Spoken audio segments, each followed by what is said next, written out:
Davos Davos Davos सध्या सगळीकडे दाओसच्याच गोष्टी. पण दाओस का चर्चेत आहे? महाराष्ट्राचे मुख्यमंत्री दरवर्षी दाओसला का जातात? दाओसमध्ये गुंतवणूक होते म्हणजे नेमकं काय? एकंदरीतच दाओस म्हणजे काय हाच प्रश्न तुम्हालाही पडलाय ना? ऐका, दाओस म्हणजे फक्त बर्फाच्छादित एक छोटं शहर नाही, हे जागतिक आर्थिक शक्तीचं केंद्र आहे.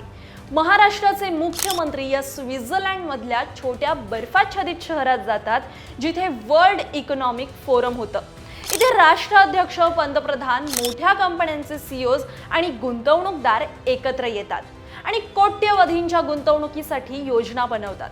मुळात हे एक जागतिक आर्थिक प्रदर्शन आहे, जिथे रिअल इस्टेट, इन्फ्रास्ट्रक्चर, उद्योग आणि इतर क्षेत्रांची माहिती दाखवली जाते.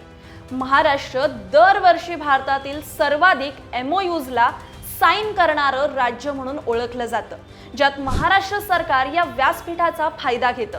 मागच्या वर्षी 16 लाख कोटींची गुंतवणूक जाहीर झाली, तर यावर्षी सरकारने 20 लाख कोटींचे उद्दिष्ट ठरवलंय. दाओसमध्ये महाराष्ट्राचा पॅव्हेलियन असतो. ज्यांना महाराष्ट्रात गुंतवणूक करायची आहे त्या कंपन्या सरकारसोबत करार करतात. मग महाराष्ट्र सरकार ठरवतं की त्यांना जागा कुठे द्यायची आहे, रस्ते व वीज कशी मिळेल, इन्सेंटिव्ह काय मिळतील. या माध्यमातून महाराष्ट्रात नवे उद्योग, रोजगार आणि आधुनिक तंत्रज्ञान येतात.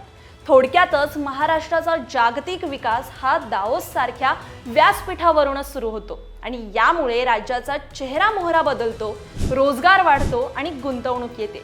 त्यामुळे जागतिक अर्थव्यवस्थेत आपली ओळख निर्माण करण्यासाठी अशा व्यासपीठांवर जाणं हे गरजेचं असतं.